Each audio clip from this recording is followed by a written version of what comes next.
The wizarding world no longer whispered Voldemort's name. It choked on it.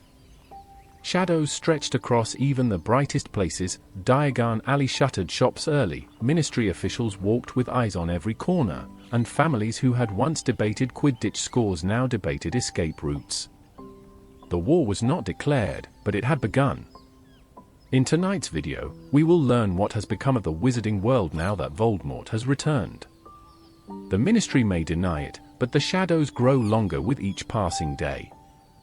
Shops in Diagon Alley stand empty, families vanish in the night, and whispers of dark magic spread faster than the truth itself.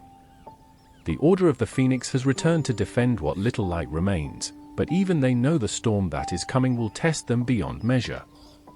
Meanwhile, Harry Potter carries the weight of prophecy, the knowledge that he alone must face the Dark Lord. He grieves for Sirius, questions his own strength, and yet feels destiny pulling him forward. And far away, in the echoing halls of Malfoy Manor, another boy has been given a mission meant to end in blood, Draco Malfoy, forced to prove his worth in service to the Dark Lord. Their paths are about to cross in ways that will change everything. As we turn the page to the chapters ahead, we will uncover hidden memories of Tom Riddle's past, a vow that will seal Dumbledore's fate, and the beginning of a war that will engulf Hogwarts itself. Before we dive in, I want to share a little about why I do this. My dream is to make the best sleep stories on YouTube, stories that can calm your mind, help you drift off, and take you on adventures in the world you love. One day, I want to bring in real voice actors, create even richer stories, and produce videos that truly feel magical. But to make that dream possible, I need your support. So if you enjoy these stories, please hit subscribe, drop a like, and leave a comment. Every bit of support helps me grow this channel and keeps me moving toward that dream. And if you want more, I already have stories on Harry Potter lore, Star Wars adventures, and timeless fairy tales like Cinderella, something for everyone who loves to let their imagination wander. Now, get comfortable, relax, and let's begin tonight's story. At the ministry, Cornelius Fudge had fallen into disgrace, replaced by Rufus Scrimgeour, a man who carried himself like a soldier even when seated behind a desk. His voice promised strength. His eyes revealed doubt. Beneath the grand proclamations of security, cracks ran deep, disappearances unreported, murders disguised as accidents, fear taking root faster than policy. But nowhere did the storm feel heavier than at Hogwarts. The school that had once been untouchable now trembled on the edge of becoming a battlefield. Harry Potter, the Chosen One, was no longer merely famous. He was hunted. Whispers followed him not just in corridors, but in the Daily Prophet.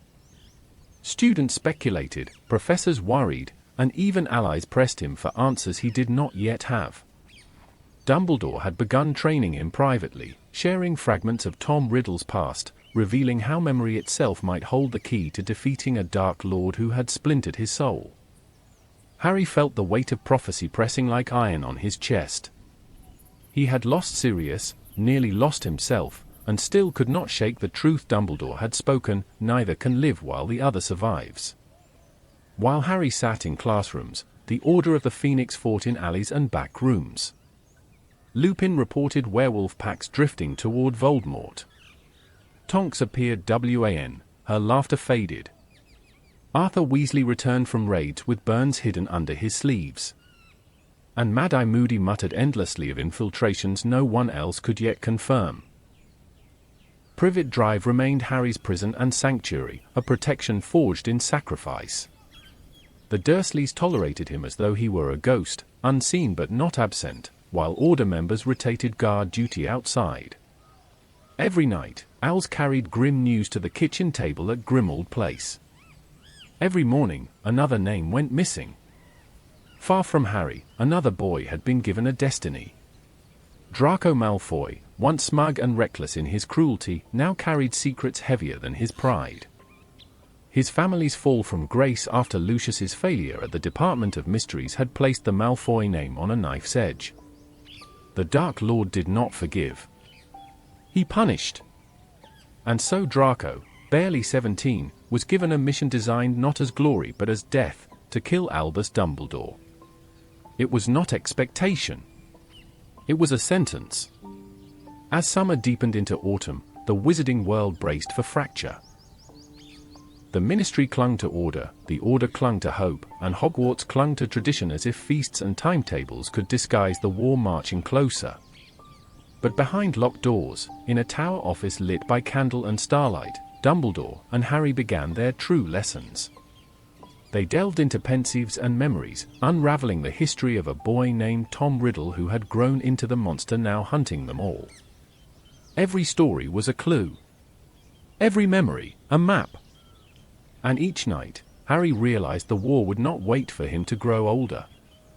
It was already here. Winter pressed itself against the wizarding world with unusual heaviness that year, as though the season itself recognized what loomed just beyond the horizon. Snow fell often, thick and windless, blanketing villages that had grown quiet under the fear of shadow. Even the magic in the air felt different, slower, guarded, as if every wand held in its core a question it dared not voice. It was during this season that Severus Snape made his way through winding streets slick with ice, moving not with stealth, but with purpose. He was not hiding. He was being watched. The house he entered stood dark at the edge of a forest outside a forgotten village, ancient stone, shuttered windows, its chimney puffing smoke that smelled faintly of laurel and damp wood. Inside, the warmth did not reach the floorboards. Dust clung to every corner, and the fire flickered like a heartbeat struggling to maintain rhythm. Seated beside it was Narcissa Malfoy. Her elegance remained, but it had hardened. Her fingers trembled even as she held her chin high. The Malfoy name, once a thing of pride and protection, had become a liability, and her son, Draco, had been given a task that chilled even her coldest instincts. Voldemort, in his return, had chosen not only followers, but tools. And Draco, barely 17, had been handed a mission meant to kill him, an opportunity cloaked as honor. He was to infiltrate Hogwarts, to carry out a plan too dangerous and too complex for any adult to complete without exposure. It was not expectation. It was punishment. A leash drawn tight around Lucius's failure at the Department of Mysteries. And Narcissa knew it. She had come to beg. Not of the Dark Lord, but of Severus Snape, the man who moved in two worlds, accepted by both and trusted by neither. By her side sat Bellatrix Lestrange, ever suspicious, her wand never far from her lap. She had agreed to this meeting only because she expected Snape to fail some test. Her loyalty to the Dark Lord had become fanatical, absolute. She no longer obeyed out of belief, she obeyed out of worship. The conversation was brief. Narcissa asked for what no proud witch ever should. Protection. Not of her, but of her son. She asked Snape to watch over Draco, to ensure the boy survived whatever had been asked of him. Not to stop the mission. That was impossible. But to intervene, should Draco falter. Should he fail? Snape did not agree with words. He agreed with magic. There was no more binding contract in the magical world than the unbreakable vow. Its incantation was old, and few dared speak it, for its conditions were not metaphorical. Should the vow be broken, should the terms not be met, death would follow, immediate and absolute. Snape extended his hand. Narcissa took it with shaking fingers. Bellatrix served as bonder, her wanderlight, drawing glowing threads of fire around their clasped hands as the words were spoken. Will you, Severus Snape, watch over my son, Draco, as he attempts to fulfill the Dark Lord's wishes? I will. And will you, to the best of your ability, protect him from harm? I will.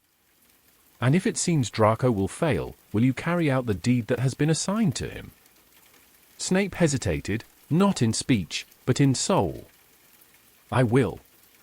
The threads flared white-hot, then vanished. The vow was made. The room darkened. Outside that house, the world continued unaware. But within the hidden corridors of Hogwarts, change had already begun. Draco Malfoy, once arrogant and theatrical in his cruelty, now moved with the cold calculation of a boy pressed into an adult's war. He spoke less. He laughed never. His pride remained, but it had become armor rather than arrogance. His task was unspeakable. He had been ordered to kill Albus Dumbledore. To assassinate the headmaster of Hogwarts, not as a challenge, but as a test. Voldemort did not expect success. That was never the point. Failure was Draco's destiny, and death his punishment. The boy had been set on a path with no exit. Snape now walked that path beside him. By vow. By strategy. By a deeper arrangement still known only to Dumbledore. Nothing in the castle's day-to-day life revealed what churned beneath its stones. Lessons continued. Feasts were held. But the tension, once limited to whispers, now existed in the air like humidity. Clinging to every hallway, every glance. The headmaster watched all of this unfold with increasing gravity. He, too, had made plans. He, too, had made a vow, though not bound by flame. And he, too, knew that the final chess moves had begun. A boy tasked with murder. A spy bound to intervene. And a war not fought on battlefields, but in the trust between enemies. The sea had long since swallowed the path. They stood at the edge of a jagged cliff, its face slick with salt and wind, looking out toward a dark inlet where waves struck stone with the rage of centuries. The sky, choked with grey, pressed low and cold upon the water. Far below, the mouth of a cave yawned open, not inviting, but waiting. Dumbledore had known this place long before Harry set foot there. It had lived in his thoughts for months, pieced together from memories gathered and recollected from those Voldemort had manipulated. It had once been an orphanage outing. A place where a boy named Tom Riddle had lured others into fear. The trauma of that moment had rooted something in him, had marked the location in his mind not just as a memory, but as a foundation. Voldemort had returned here as a man. And he had hidden part of his soul within it. A Horcrux. This was not theory anymore. It was a pursuit. They apparat near the shore, far from where any Muggle road reached. Harry carried only his wand, a pouch of emergency supplies, and the weight of his growing understanding. Dumbledore was weaker now, not in mind, but in hand. His injury from a curse months prior had blackened and withered his right arm, wrapped perpetually in enchanted cloth. He said little about it. But the pain was constant. They descended in silence, carving their way along a narrow ledge that hugged the cliff face. Wind tore at their robes. Salt bit their eyes. The sea below foamed with indifference. As they approached the cave's mouth, the air changed. Magic lived here. Dark magic. It clung to the rock in layers, not just protective but punishing. Dumbledore traced the runes etched invisibly across the cave entrance, muttering words in ancient tongues, drawing magic not from confrontation, but from understanding. The cave resisted, not like a creature, but like a prison. And once it allowed them inside, it sealed behind them. The darkness within was absolute. They conjured light and followed the passage deeper, the ground slick with time. The cave opened into a hollow chamber, where a black lake stretched outward, its surface unnaturally still, surrounded by rock as smooth as bone. At its center, a small island. No bridge. No boat. But magic often mimicked memory. And Voldemort had been a boy here once, frightened of abandonment, obsessed with control. He would not have swum to his hiding place. There had to be a method he would have respected. Dumbledore found it. A chain, invisible to the eye, that drew forth a small boat from the water when summoned with the proper blood. They entered and rowed forward in silence. The lake made no sound. Harry felt eyes on him, not from the darkness above, but from beneath. The water had depth not of distance, but of depth. The Inferi waited there, not yet stirred. At the island, a low pedestal held a stone basin filled with a liquid that glowed faintly green. Dumbledore confirmed it, a protective enchantment laid upon the Horcrux. The locket could not be taken, only retrieved by drinking the potion. All of it. Whatever it did. No substitution. No counter-curse. And so Dumbledore drank. Cup after cup, he consumed the potion as Harry refilled it, helpless to do anything else. The headmaster, always so composed, began to change as the liquid passed his lips. He cried out. He begged. He shook. His voice, once calm, now broke into pleading, not for himself, but for others. Memories surfaced. Ones Harry could not see. Names long dead. Regrets never spoken. He shouted for mercy. He pleaded with invisible enemies. And all the while, Harry poured the next cup. The final sip left Dumbledore collapsed, gasping. Harry reached for the locket, a heavy, hideous thing. As soon as his fingers closed around it, the lake responded. The Inferi rose. They came not as individuals, but as a mass, silent, sodden, reaching hands and rotting faces. 1,000 drowned memories, preserved in undeath. They clambered from the lake, dragging with them the cold of the grave. Harry's fire could not hold them back. But Dumbledore, barely conscious, lifted his wand with a cry that summoned flame not from air, but from will.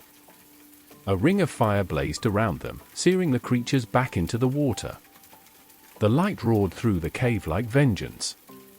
And for a moment, they stood alive in the place of death. They returned to the shore shaken. Dumbledore, weakened by the potion, leaned heavily on Harry. The Horcrux pulsed in his pocket, vile and deceptive. The journey had cost them dearly, not just in strength, but in revelation. This was only one fragment of Voldemort's immortality. And already, it had nearly destroyed them both. The return to Hogwarts was not triumphant. They arrived under cover of darkness, the sky roiling with storm, clouds swollen and electric. The wind that howled across the battlements felt unnatural, not merely weather, but foreboding. As if the castle itself had sensed the coming fracture. Dumbledore leaned heavily on Harry as they reached the astronomy tower, the highest point of the castle. The headmaster was near collapse, the effects of the potion still visible in his trembling hands and hollowed gaze. He said nothing of pain, but the effort it took for him to stand was evident in every motion. Before he could call for help, they were interrupted. A sound.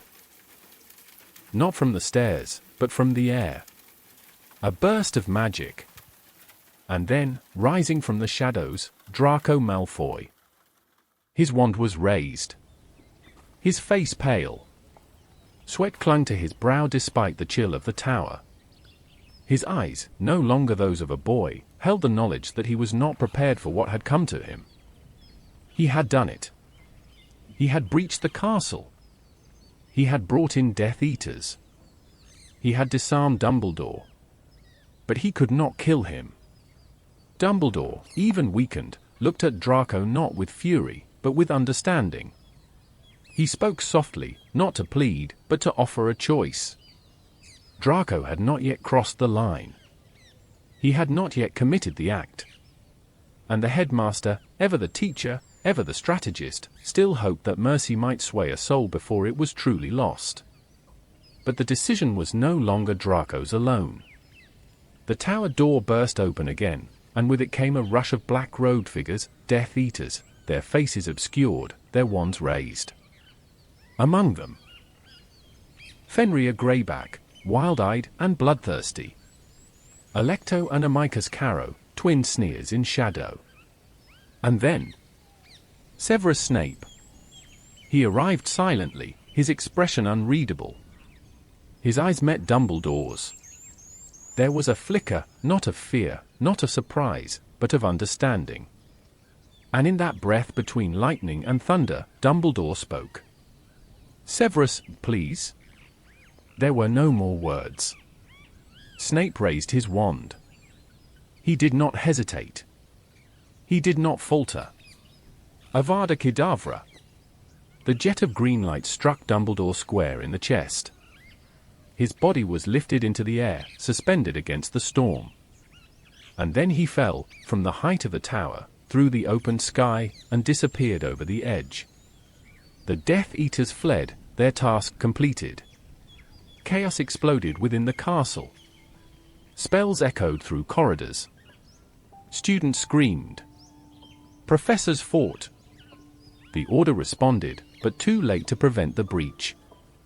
The symbol of Hogwarts, of safety, of guidance, Dumbledore himself, had been extinguished in an instant. Harry, paralyzed under the effects of a bodybind curse cast earlier by Dumbledore himself to protect him, could do nothing. He had watched it all, unable to move, unable to speak, locked behind a wall of his own silence. Only after Snape had vanished did the curse lift. By then, it was over. The tower was empty. The storm still raged. And the man who had been their guide, their guardian, their last defense against the rising dark, was gone. The next hours blurred. The body was recovered. The staff gathered. The castle fell into stunned quiet. Students whispered in corners, unsure if they were mourning a man or the world he had upheld. For to lose Dumbledore was to lose a constant, a light that had burned since before most had been born. In the great hall, a vigil formed, unplanned, unwritten. Wands raised not in defiance, but in remembrance. Harry stood apart from it, his grief too large for ceremony. He knew that Dumbledore had died not from betrayal, but by design. A plan hidden even from the Order, born from the unbreakable vow, and executed with grim purpose. Snape had not fled justice. He had fulfilled a promise. And in doing so, had vanished into shadow, hated by all, known only by one. The war had truly begun. And its first great casualty had been the one man who had tried to win it without violence. Hogwarts did not mourn with noise. Its grief arrived in quiet patterns, in classes that went half-filled, in meals where forks clinked too softly against plates, in students who no longer laughed in corridors. Even Peeves, that eternal mischief, drifted through the rafters in silence, his antics stilled as though even chaos had lost its voice. Albus Dumbledore was dead. The fact of it hung heavier than any storm. It was not just that he was gone. It was that the impossible had happened. That the one man everyone believed could never be broken had fallen. That the light that had shone at the center of the wizarding world had gone out, not with explosion, but with quiet purpose.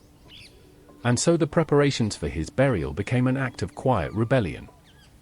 No headmaster had ever been buried on the Hogwarts grounds. Not one. But no headmaster. Aurist. Open to the sky. The funeral drew witches and wizards from across Britain and beyond. Some arrived by broom, others by apparition. Even creatures not typically welcome within human rights found space at its margins. Centaurs stood at the edge of the forest, heads bowed low. Merfolk surfaced in the lake, their haunting songs humming just below the waterline. Giants, at great distance, watched from mountain shadows. And from the castle, students in uniform filed out row by row, flanked by professors, heads lowered in uniform grief. They carried no banners. They spoke no pledges. The silence spoke for them. In the front row, Harry stood flanked by Hermione and Ron. His heart held too much for words, guilt, fury, sorrow, a sense of helplessness sharpened into something close to resolve. Dumbledore had believed in him, trusted him even when the reasons were not shared. And now, that trust had been passed into Harry's hands, heavier than any wand. The service was brief. No speeches from politicians. No fanfare. Elphias Doge, Dumbledore's oldest friend, spoke softly of a boy who had once been brilliant and solitary, a youth who had lost a sister and remade himself in the name of protection. He did not mention the controversies, the complexities, the shadows that even Dumbledore had carried. He spoke of wisdom wielded with humility, of power refused, of mercy offered even to enemies. And then, in a magic older than modern ceremony, the white marble tomb rose, conjured not by wand, but by collective will. It stood luminous against the grass, without inscription, without ornament. It did not declare greatness. It simply stood, as he had stood, watchful, enduring. After the crowd dispersed, Harry remained. He did not kneel. He did not pray. He only stared at the tomb, at the white stillness of it, and allowed the weight of what must come next to settle inside him. Dumbledore had left more than a legacy. He had left a mission. There were more Horcruxes. More fragments of Voldemort's soul, hidden across the world in places as dangerous as that cave had been. The destruction of the locket had been a beginning, not a triumph. And now the responsibility of finishing what Dumbledore had started belonged to Harry alone. Or nearly alone. Ron and Hermione had already vowed to go with him. Not because they had to. Not because he asked. But because love in its truest form is voluntary. In the months to come, there would be no Hogwarts for Harry. No seventh year. No NEWTS. He would not return to platform 9 3/4 with trunk in hand. He would leave behind the only home he had ever known and begin the final leg of a journey that had begun the night Voldemort marked him with a curse meant to kill. That scar, long dormant, had begun to burn again. A war had begun. And now, with Dumbledore beneath stone, Harry Potter would fight it. The protection Dumbledore had left behind was ending. It had always been temporary. A spell born of sacrifice, tethered to blood, and woven through the quiet geography of Privet Drive. So long as Harry called it home, and so long as his relatives remained, the ancient enchantment held. But now, as his 17th birthday approached, that magic would collapse. And when it did, Voldemort would come. Not in secret. Not in shadow. But with force, and without restraint. The Order of the Phoenix knew this. They had prepared for it, trained for it, built contingency upon contingency. And now the time had come to enact the most dangerous plan they had ever attempted. They would move Harry Potter before the protection failed. And to do so, they would make him many. The kitchen of number 4, Privet Drive, had never seen such sorcery. Around the table sat not only the core members of the Order, Remus Lupin, Mad-Eye Moody, Kingsley Shacklebolt, Tonks, and Arthur Weasley, but also volunteers beyond the call of duty. Fred and George Weasley. Bill. Fleur-Delacour. Hagrid. Even Mundungus Fletcher, grumbling and shifting uneasily, having been dragged into the plan by force of obligation rather than conviction. And among them stood Harry, watching as 6 of them transformed into himself. Polyjuice Potion, brewed by the twins under supervision, altered height, hair, voice, even scars. It was uncanny. 6 Harrys, blinking in unison, all dressed in his clothing, holding decoy trunks and glasses that pinched at unfamiliar ears. The plan was simple in design, impossible in risk. Each pair, 1 Harry, 1 protector, would travel by broom, thestral, or enchanted motorbike, departing simultaneously from Privet Drive to a secure location, none of them to the burrow directly.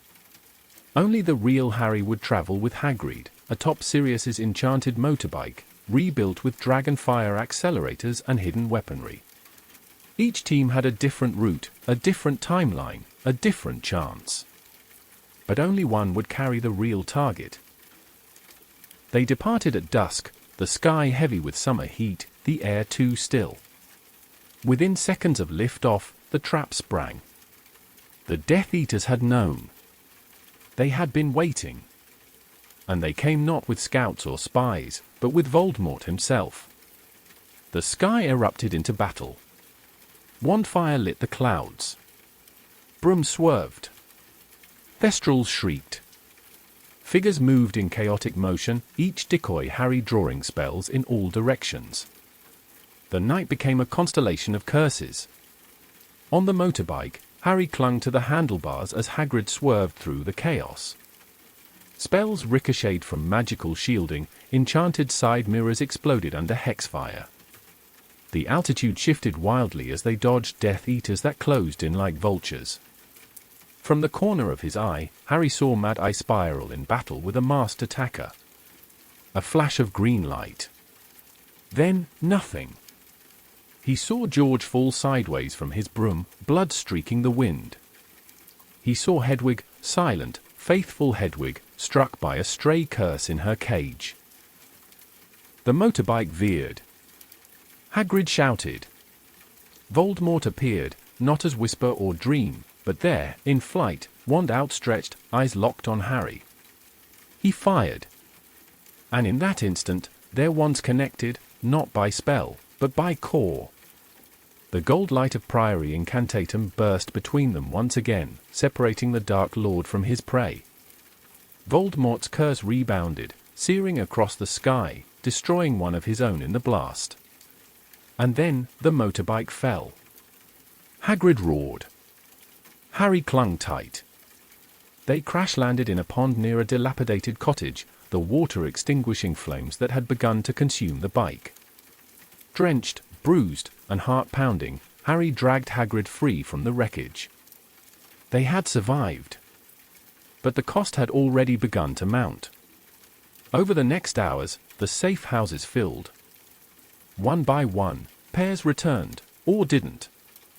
George Weasley arrived with blood pouring from where his ear had been, injured by a curse from Snape, though the circumstances were unclear. Bill returned with Fleur, scarred and pale. Tonks and Ron made it. Kingsley and Hermione too. But Mad-Eye Moody did not return. He had fallen in battle, last seen dueling with overwhelming force. He was presumed dead. Harry sat in the kitchen of the burrow, surrounded by grief disguised as healing. Bandages were applied. Tea brewed endlessly. Molly Weasley wept as she hugged George, and no one asked about the things they did not want to confirm. The war had begun in earnest. The protections were gone. And the sky, once the safest place Harry had known, had turned traitor. The burrow, for all its warmth, had grown quieter since the escape from Privet Drive. The house that once echoed with clattering pans and endless Weasley laughter now held its breath, stretched thin between grief and preparation. George moved more slowly now, ears bandaged and mood dulled. Fred joked less. Mrs. Weasley spoke in half sentences, too often wiping hands that were already clean. In this stillness, an owl arrived bearing a letter not sealed in wax, but with ministry authority. The will of Albus Percival Wulfric Brian Dumbledore was to be executed. It had been delayed, first by bureaucracy, then by suspicion. The ministry, now deep in the process of quietly transforming itself under Scrimgeour's watch, had taken the liberty of reviewing the headmaster's final wishes. Officially, this was standard procedure.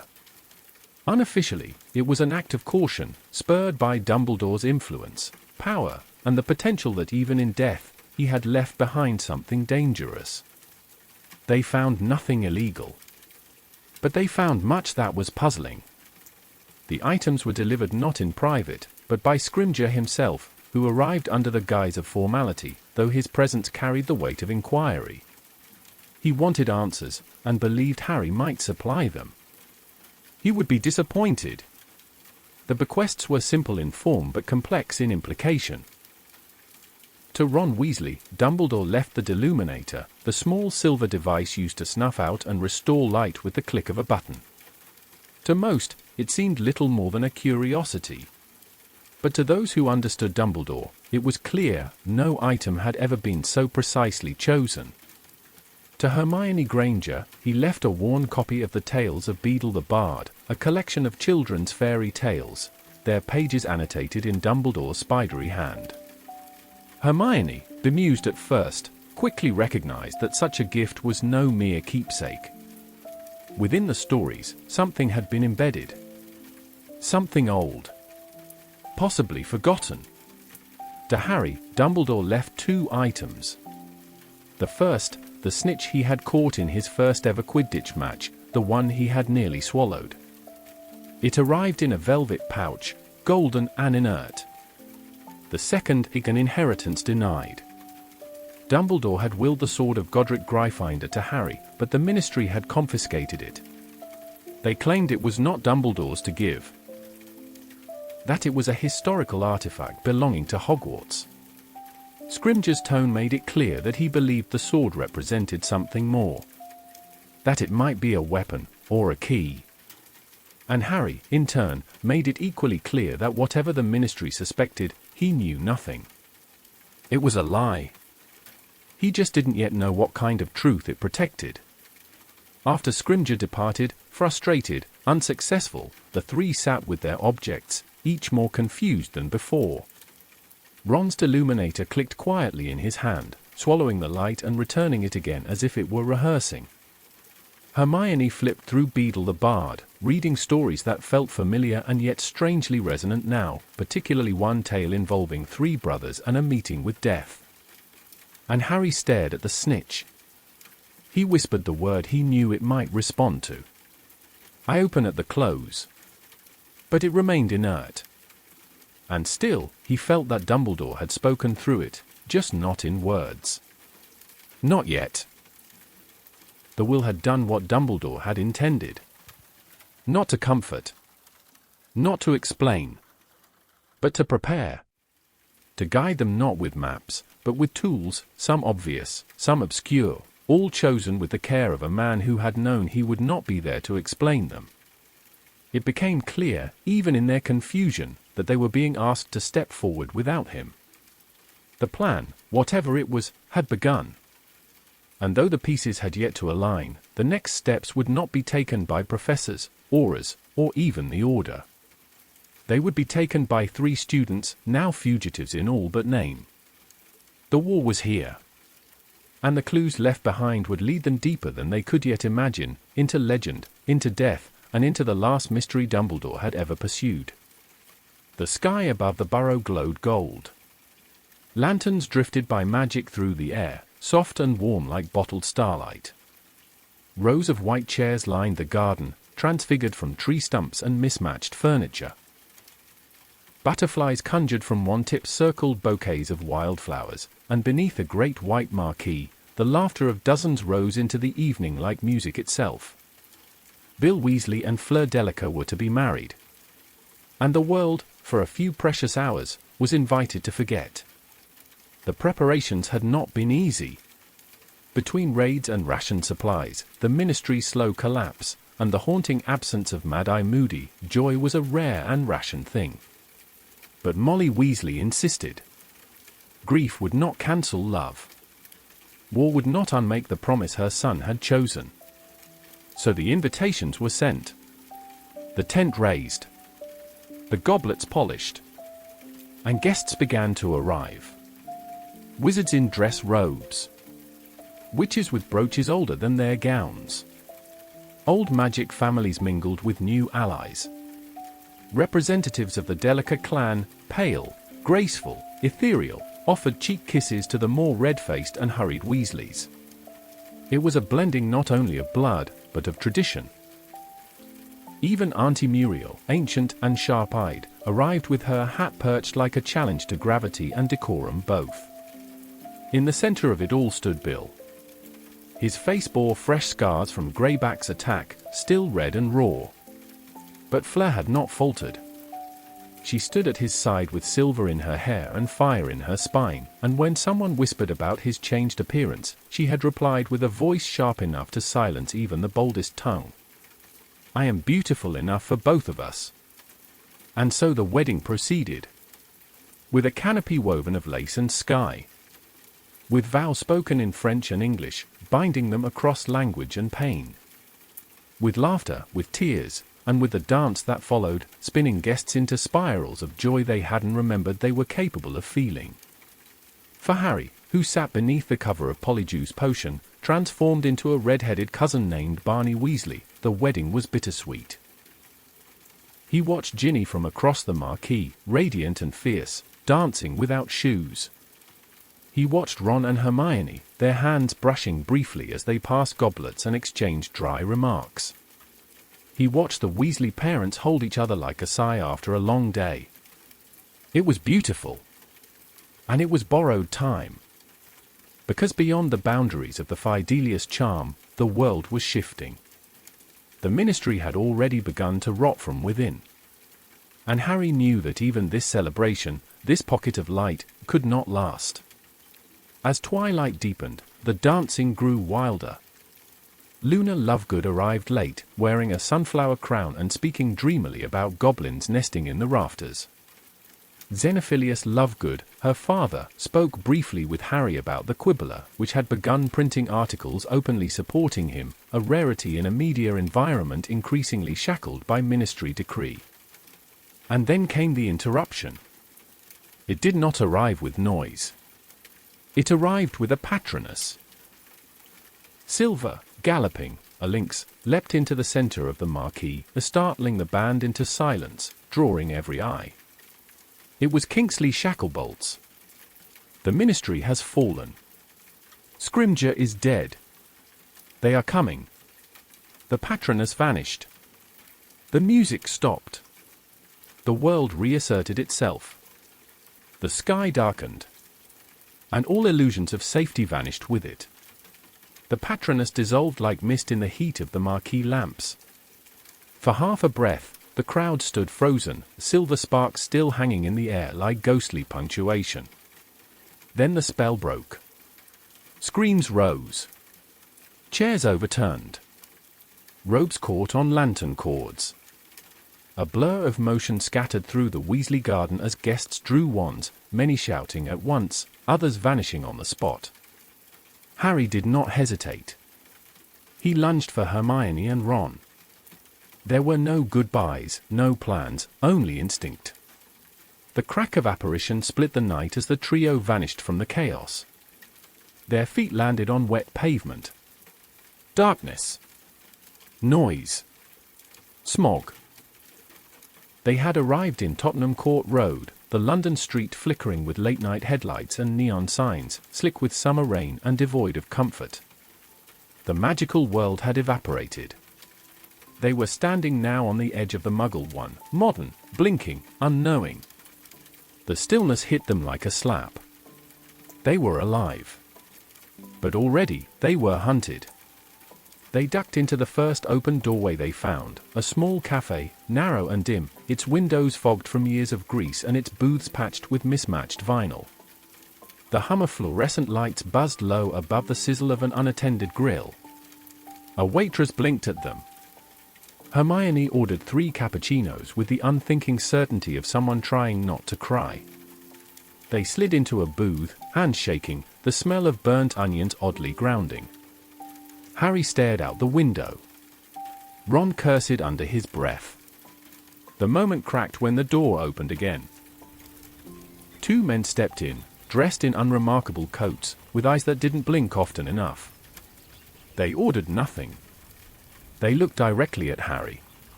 And without prelude, they drew their wands. The cafe exploded into chaos. Tables flew sideways. Mugs shattered. The waitress shrieked and vanished behind the counter. Harry, Ron, and Hermione dove for cover as spells tore through the tiled walls. Green light singed the air. The Death Eaters had found them within minutes. Not trackers. Not scouts. Full operatives, masked only by pretense, not by disguise. Hermione struck first, a stunning spell that sent one of the attackers flying backward into a rack of condiment packets.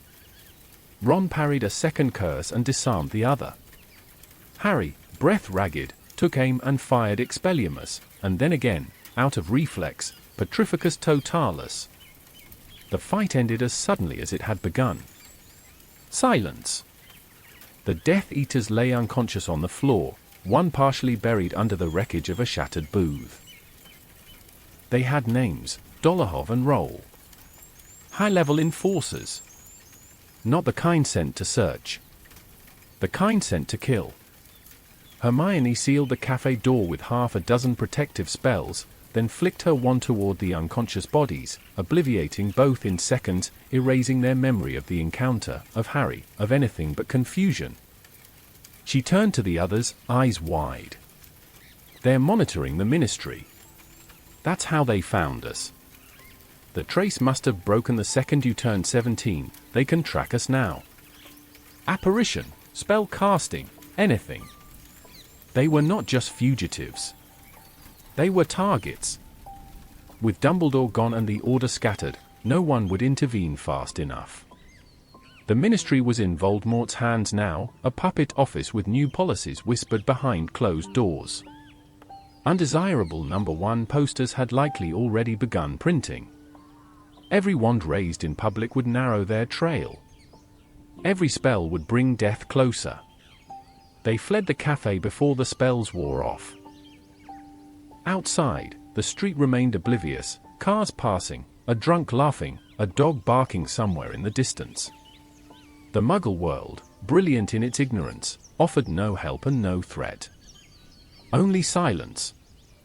They disappeared into an alley, cloaked themselves with disillusionment, an apparat again, not to a home, not to headquarters, but to a rooftop in Camden, empty and exposed. They would not stay long.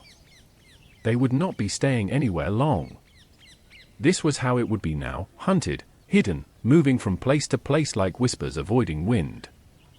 The war was not coming. It had arrived. And already, it was chasing them. They did not rest. In the days following their flight, Harry, Ron, and Hermione moved like S. Occit, the one they had retrieved from the cave, once believed to be the real Horcrux, had been a decoy. That deception had nearly cost Dumbledore his life. The real Horcrux, as they had learned from Kreacher, had passed through many hands before being stolen by Mundungus Fletcher and eventually seized by Dolores Umbridge at the Ministry of Magic. Retrieving it had been a risk almost too great to survive. Now, it hung from a chain in the center of the tent, unassuming in its shape, a locket of old design and tarnished metal. But its presence infected the air. The temperature inside the tent shifted subtly whenever it moved. The fire burned too high. Tempers snapped too quickly. They had not yet found a way to destroy it. But they knew it could not be left alone. So they took turns wearing it. At first, the weight seemed symbolic, a way to share the responsibility. But soon, it revealed itself as something darker. When worn, the locket pressed inward. Not physically. Though it was heavy, but emotionally. Spiritually. It did not speak in words, but in doubts. It magnified what was small, twisted what was true. It sowed discord with surgical precision. For Ron, it whispered of inadequacy. Harry's name, always louder. Hermione's glances, always sharper. The quiet fear that he was merely a follower, a background figure in a legend that had already written him as a footnote. For Hermione, it whispered of doubt. Her plans, her strategies, her logic, always just short of enough. Had she made the right decisions? Was she leading them in circles? Did the boys resent her control? And for Harry, it whispered of guilt. Everyone he loved, harmed. Every death, a mirror. Every choice, a step closer to becoming the man he sought to destroy. It dredged up Sirius. Dumbledore. Even Cedric. The locket did not scream. It only murmured. And it never stopped. Days passed with little progress. Hermione tried every incantation known to magical theory, every destructive curse short of the dark arts themselves, but the locket resisted. It was not just protected, it was woven through with protections that drew from blood, sacrifice, and soul-binding. They had no Gryffinder's sword, which Dumbledore had once believed capable of destroying Horcruxes. The Ministry still held it. Possibly Voldemort himself. For now, the locket remained whole. and their unity fractured. They moved to the Brecon Beacons, camping on a hilltop in late autumn. The sky was low and yellow with coming frost. Rain hissed down the tent's protective charms, and the forest below swayed with whispers. It was Ron's turn to wear the locket. He had been quieter lately, more brittle. His jokes had gone sharp.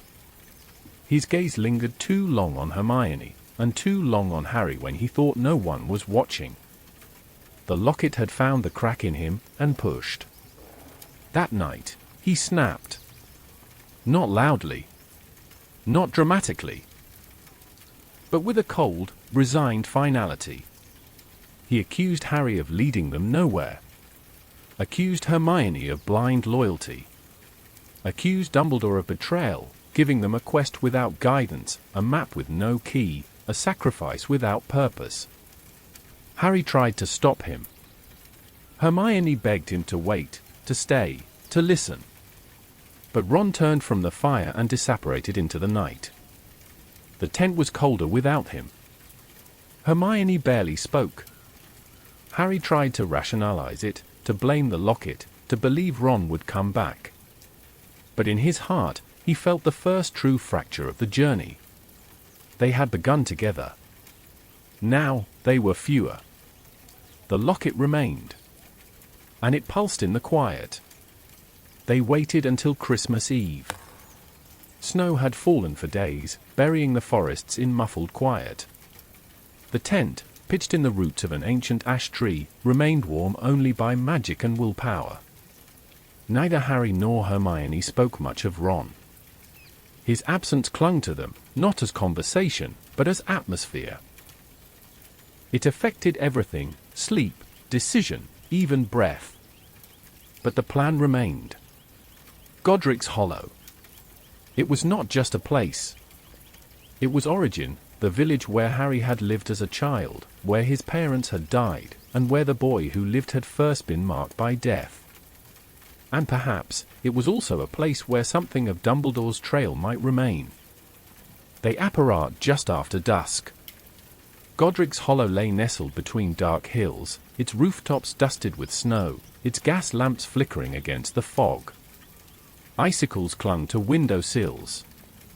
Muggle families moved through the streets in scarves and gloves, laughing softly, their world still unbroken. There was something painful in its normalcy. Hermione wore Polyjuice disguise, just in case, but Harry refused. He walked through the streets with his hood drawn and his heart thrumming, absorbing everything: the post office, the pub, the church bells echoing gently through the frost. The graveyard stood behind the chapel.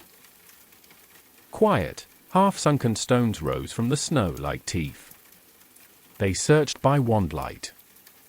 They passed names worn by weather, older than even Hogwarts, names like Peveril, Abbott, Dumbledore. Here, in death, bloodlines whispered secrets still unsolved. And then they found Lillian James Potter.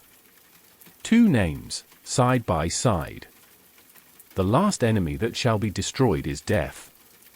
The quote carved into the stone caught Harry's breath more than the names did.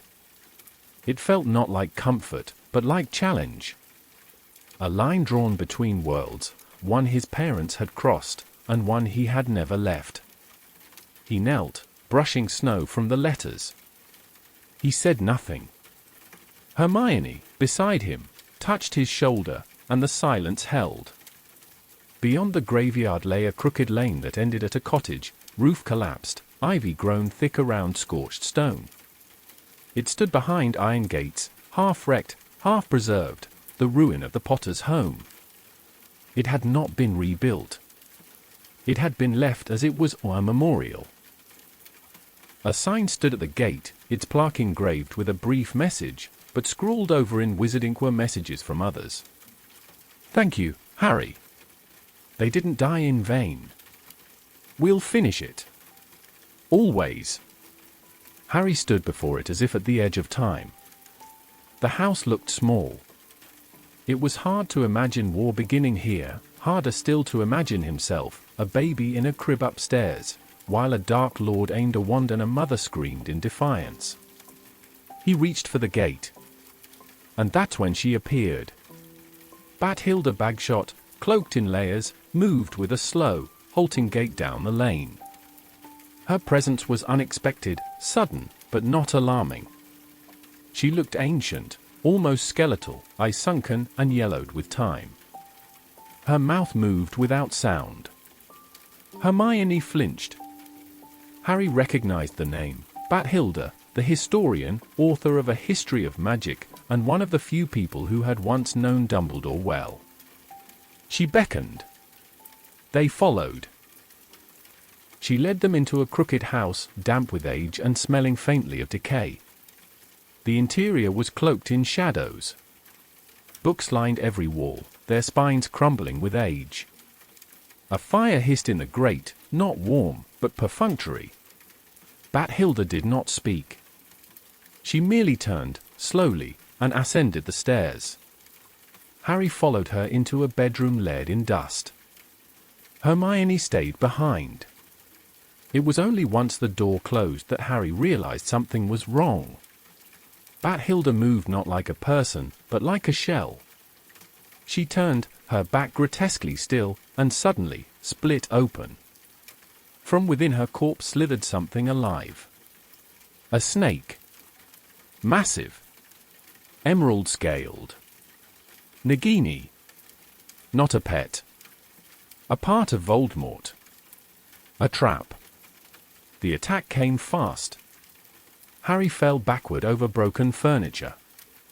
Nagini struck, fangs flashing. Wood shattered. A bed frame exploded. Spells fired, Stupefy, Reducto, anything he could summon, but the snake dodged, twisted, coiled, eyes burning. Hermione burst through the door, screaming curses, light blinding. Together, they fought her back. A shattering window. A flash of green flame. And then, they apparated. They landed in the forest with a crack and a thud. Harry writhed in pain, a gash torn across his arm, his wand hand shaking. The locket had flown loose from around his neck in the chaos. Hermione crawled toward him, tears streaking her soot-covered face. They had escaped. Barely. The trap had been perfect. Bathilda had been dead for weeks. Nagini had worn her skin like a disguise. Voldemort had been waiting, not in the house, but nearby. By the time he sensed Harry, they were gone. But he had been close. Too close. That night, Harry dreamed. Not of home. But of a boy in a mirror, young, dark-haired, thin. Tom Riddle. And of a ring with a symbol, a triangle, a circle, a line. He awoke gasping, the locket hot against his chest. Godric's Hollow had given no answers. Only more questions. And a message written not in words, but in blood. Voldemort was no longer just searching. He was hunting. The forest had frozen into silence. Snow blanketed the world in white, muting every twig, every footprint. The tent, hidden beneath a thicket of blackthorn, stood dim and still. The wind moved in soft, glassy sighs across the treetops, but there was no other sound. Harry lay awake beneath his blanket, the cold pressing into his skin despite magical insulation. Beside him, Hermione shifted in restless sleep. Her breathing trembled now, even when she didn't speak. The events at Godric's Hollow had unsettled her in ways she would never admit aloud. He couldn't sleep. The locket burned against his chest, even when removed. It sat on the table now, radiating unease into the tent. Harry swore it pulsed, not in movement, but in presence. He left the tent before dawn. He needed air. He needed space. He needed to think. The forest outside was crystalline, the snow untouched, the moonlight silvering the trunks of ancient trees. And then, without sound, a light appeared. A creature made of moonlight and memory, stepping silently between branches. A doe. Her body shimmered, not with physical form, but with magic, a patroness. Not his. Not Hermione's. The spell was unfamiliar, and yet its beauty was undeniable. She did not flee. She looked back at him with eyes full of intelligence, then turned, her hooves not leaving a mark in the snow. She wanted him to follow. So he did. Wand gripped tight, heart pounding not with fear but with certainty. The doe led him down a sloping bank, past frost-bitten briars and black branches, to a small, frozen pool nestled between roots. She paused at its edge, then vanished, as if breathed out by the night itself. Harry approached the water's edge. There, beneath the ice, gleamed a shape. A sword. Not just any sword. The sword of Godric Gryffindor. His breath caught. He dropped to his knees, scraping snow aside, trying to see better. The sword lay beneath thick, dark ice, suspended as if it had fallen into memory and become trapped. Dumbledore had tried to leave him this sword in his will. The Ministry had denied it.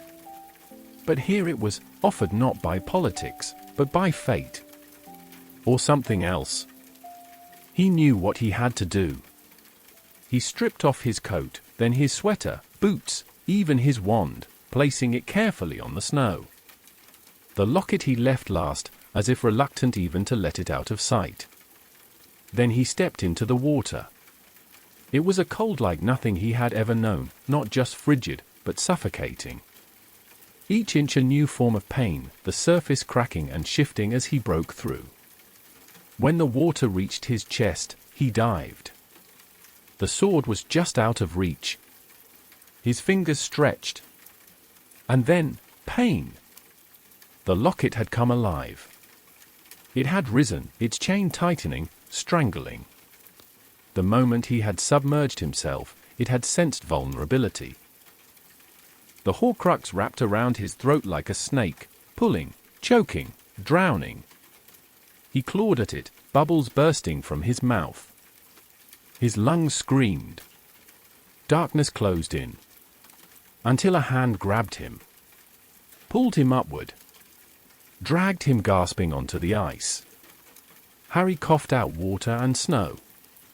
Beside him stood a figure, soaking, panting, furious. Ron Weasley. Returned. Older, leaner, still furious, but here. Are you mental? Ron growled, pulling the chain from around Harry's throat and throwing the locket into the snow. Jumping into a frozen lake with no backup, no plan, just to die for a sword. Harry wheezed, still coughing. It's not just a sword. Ron didn't answer. He looked at it. Then at the Horcrux. Harry sat up, still shivering, and placed the sword beside the locket. You have to destroy it. Ron hesitated. The sword gleamed, not with polish, but with purpose.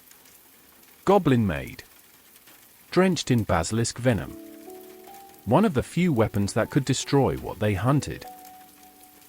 It knows how to play you, Harry said. It did it to me. It'll try to do the same to you. Ron stepped forward. The locket twitched. Then opened. But not physically. The surface swirled with shadow, with visions. Hermione's face, leaning close to Harry. Their laughter. Their shared glances. Then Harry, cruel and mocking, taunting Ron. Telling him he was unnecessary. A footnote. Ron's hands trembled. The voices hissed. The locket spoke, in his voice, and theirs, and ones not heard before. But Ron raised the sword. And with a shout, brought it crashing down. The blade split the locket in two. From within it, a shriek burst upward, not heard, but felt, a piece of soul torn loose from its anchor. The darkness fled. The forest fell quiet. The sword gleamed red. They returned to the tent in silence. Hermione froze at the sight of Ron, her face moving through confusion, shock, anger, and finally relief. Then fury returned. She punched his chest. And then she hugged him.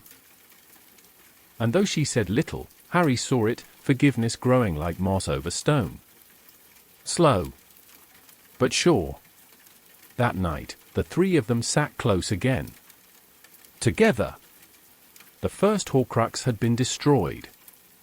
And though the road ahead remained hidden, for the first time in weeks, a path had opened. They had returned to movement, but not aimlessly now. With Ron back and the locket destroyed, a new determination took root among them, fragile but real. They spent long nights reviewing every scrap of information Dumbledore had left behind, poring over the tales of Beedle the Bard, rereading notes, revisiting conversations. Answers were no longer distant. They were hidden in plain sight. It began with a symbol. A triangle with a circle at its center, bisected by a vertical line. Hermione had first seen it in the tale of the three brothers. Xenophilius Lovegood had worn it at the wedding. And now, in the margins of the old, rune-covered storybook left to her by Dumbledore, the same symbol was scribbled, again and again. Harry recognized it not from legend, but from Grindel, from the dreams and visions that haunted him. The three conferred in whispers. The book, given to Hermione as a seemingly whimsical part of Dumbledore's will, now burned with deeper meaning. Hermione turned to the fable, flipping to the old story with hands that hesitated slightly, not from fear, but from awe. She read aloud. The tale of the three brothers. There were once three brothers who traveled a lonely road at twilight. They came upon a river too deep to cross, and so, being clever in magic, they conjured a bridge. But death, cheated of victims, appeared before them. To reward their cunning, Death offered each brother a gift. The eldest demanded a wand more powerful than any before, and received the Elder Wand. The second, mourning a lost love, asked for the power to recall the dead, and was given the Resurrection Stone. The third, cautious, asked for a way to hide from Death himself, and was granted the Invisibility Cloak. In time, Death took the first two by trick or tragedy. But the third brother passed his cloak to his son, and greeted Death as an old friend, departing with him from life, equal. The story ended as all fables do, with poetic symmetry. But in the silence that followed, none of them laughed. Because the story felt too precise. Too connected. What if it's not just a story? Harry asked. The question hung there. It was Hermione, always rational, who answered. Slowly. Dumbledore meant for us to understand this. He left the book for a reason. That symbol is everywhere, the triangle, the circle, the line. It's not decoration. It's a map. Ron leaned forward. You think these things are real? No one answered immediately. But they knew what they felt.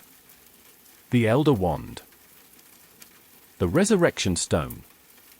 The Invisibility Cloak. 3 objects. 3 artifacts. Together, the Deathly Hallows. Harry began to see a thread that stretched backward, through Dumbledore, through Voldemort, through history itself. The wand Voldemort sought. The stone Dumbledore once possessed.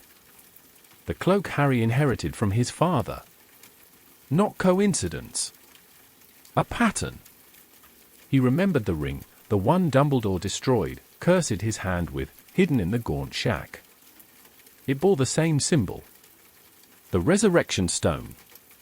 He remembered Grindel, the symbol etched into the wall at Nurmengard. The Elder Wand. And he thought of his cloak, handed down from James, who had possessed it during the war. The Invisibility Cloak. It was not superstition. It was legacy. But if the Hallows were real, and Voldemort knew of them, the danger changed. Because while Harry hunted Horcruxes to destroy the Dark Lord soul, Voldemort may have begun seeking immortality through conquest. He would want the Elder Wand. The legend said it could not be defeated. And Dumbledore, when he died, had been in possession of such a wand. Their quest had split. Two paths now converged. The Horcruxes, pieces of soul, dark and buried. The Hallows, tools of power, mythic and deadly. And Harry began to wonder if Dumbledore had left him both puzzles at once. Not just to end Voldemort, but to understand him. Because Voldemort sought to conquer death. And the Hallows were the ancient map of every wizard who ever dared to try. Spring had not yet come. The forests remained bare, skeletal, and hostile in their silence. Each day the trio moved deeper into isolation, their faces hollowed by cold and vigilance. The locket was gone. Ron had returned. They had destroyed a piece of Voldemort's soul. But they had not found the next Horcrux. Leads were few. Names whispered in stories had no trails. The sword of Gryffindor lay heavy in Hermione's beaded bag, but the greater quest, the unraveling of Voldemort's immortality, had become fogged by myths, by fragments of a plan Dumbledore had never fully explained. Each apparition was now a dice throw. Each crack of displaced air risked drawing attention. Until the day they were ambushed. They had made camp near the edge of Dean Forest, behind an old slate hill, using concealment charms led by Hermione. The tent was pitched beneath bramble, set behind boulders, invisible to any who passed. But the Snatchers weren't ordinary travelers. They were not subtle. They were hunters. Harry had removed his invisibility cloak, only for a moment, to scan the tree line. That was enough. A jinx flew like a whip, striking him across the cheek. He fell. The air filled with shouts, rough voices, fast. We got here then, the leader sneered, stepping forward. Harry said nothing. He didn't have to. His face was on posters now. His name on lists. But it was Hermione who moved first. Without hesitation, she turned her wand on Harry's face and muttered a hex, distorting his features, warping his eyes, blurring his scar beneath swelling flesh. Too late. The Snatchers had already seen too much. They were bound and marched through the forest, hands tied, wands confiscated, packs rummaged. Ron was unrecognizable under false identity. Hermione gave a fake name, stuttering convincingly. But Harry?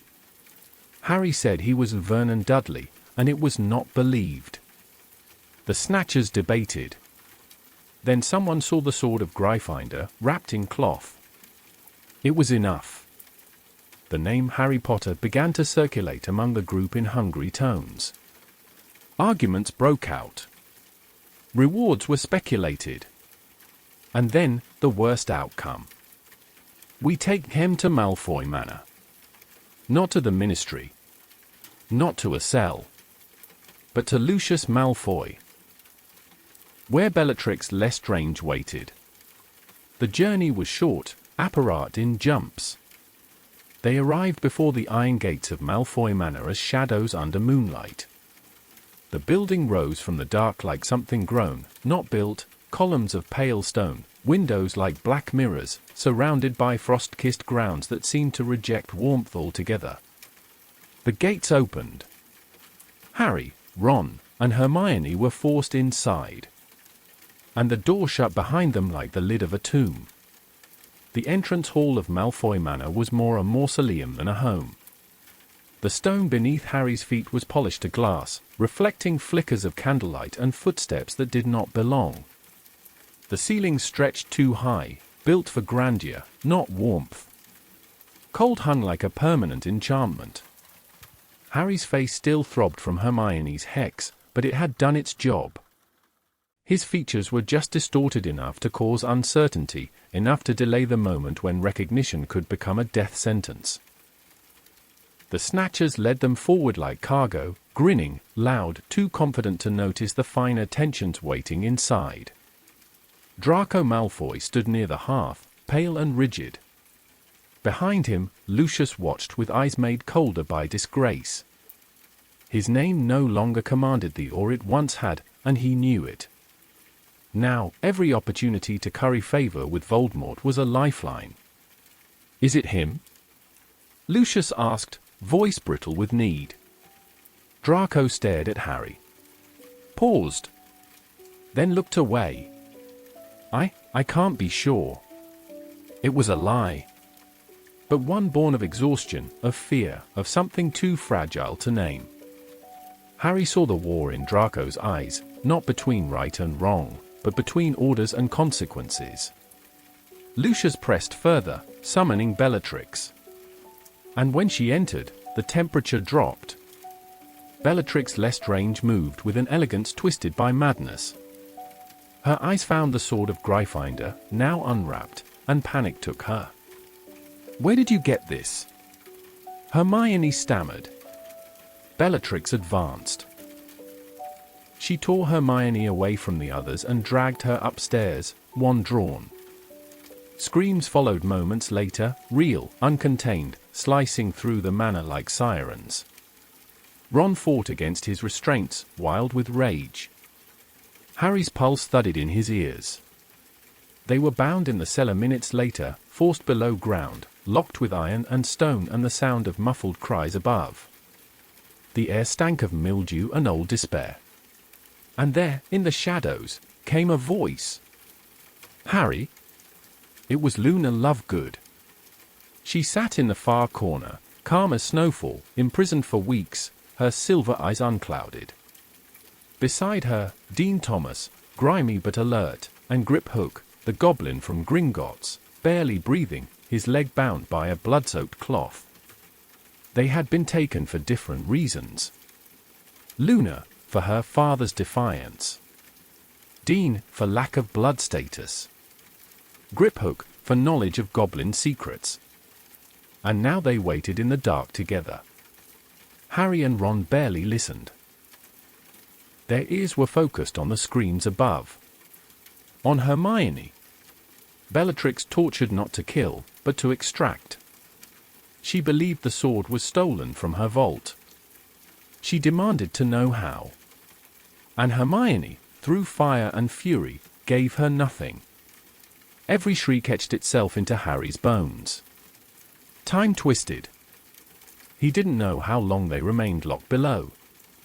But then came a whisper, soft and deliberate, at the bars. "Dobby has come to save Harry Potter." A pair of tennis ball-sized eyes shone in the dark. Dobby, freed elf, defiant and brilliant, had apparated into the manor, a feat most believed impossible. He was small. But he was magic unbound. Harry's voice trembled as he explained the plan.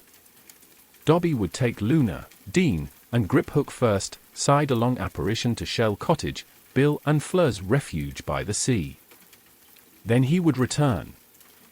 Harry would wait. He would not leave without Hermione. The first escape was smooth, Dobby vanished with a pop.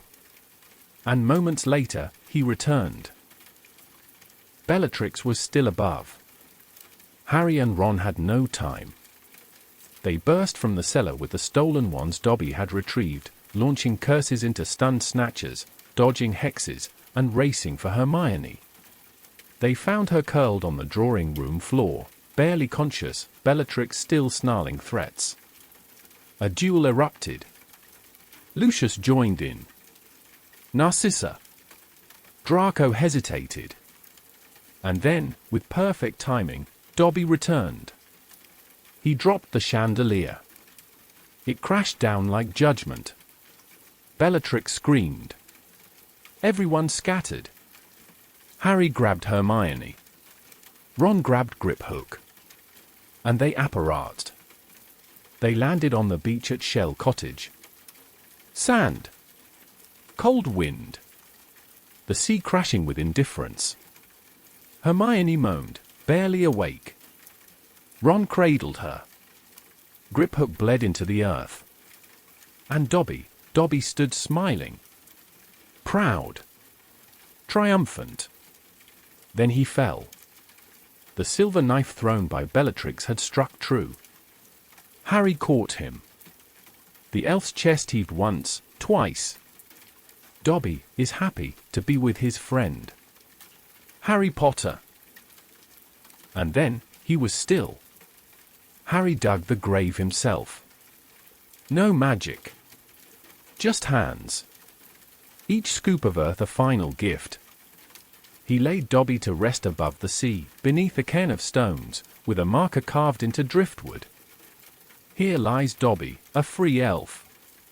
The war had taken many, but none so brave, none so pure.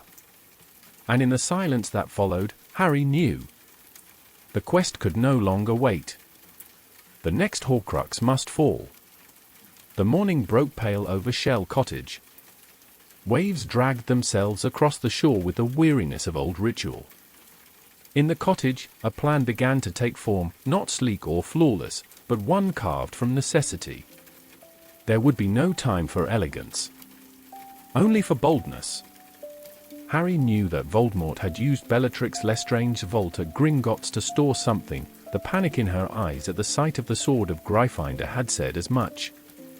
She had believed the sword was still in her vault, protected by goblin enchantments and dragon flame. But that had been a lie. And if she believed it gone, she would likely soon check. They had to move first.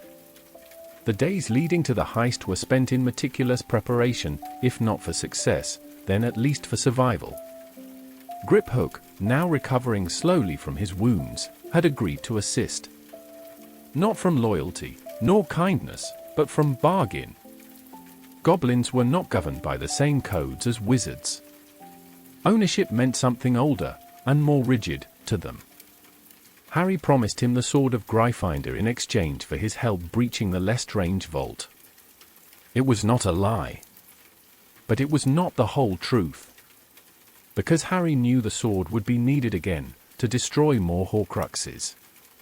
But if they survived Gringotts, they would have time to consider their next move. If the plan required deception. Polyjuice potion brewed. Hair stolen from Bellatrix's robes in Malfoy Manor. Hermione would take her place. Ron, disguised beyond recognition with beard and foreign accent, would pose as a subordinate. Harry and Griphook would remain hidden beneath the invisibility cloak, clinging to Hermione's heels as she barked orders and sneered commands.